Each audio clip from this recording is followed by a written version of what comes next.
So guys, চলে এসেছি আজকে সকাল সকাল। এই প্রথম গাড়ি লোড দিতে লেগেছি। তারপর তো একজন আমাদের ভাইপো চলে এসে বলে যে দাও কাকা তোমার একটা ভিডিও করছি।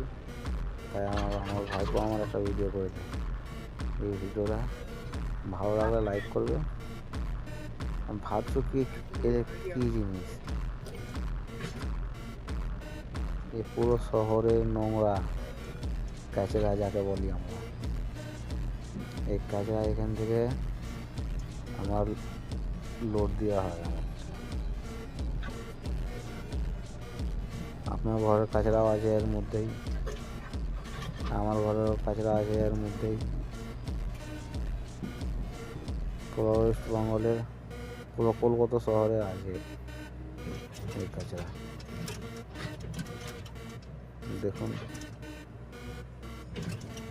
আর যদি কাচরার জন্য একটা লাইক করবেন তো আপনার ঘরের কাচরাও নিয়ে চলে আসবো।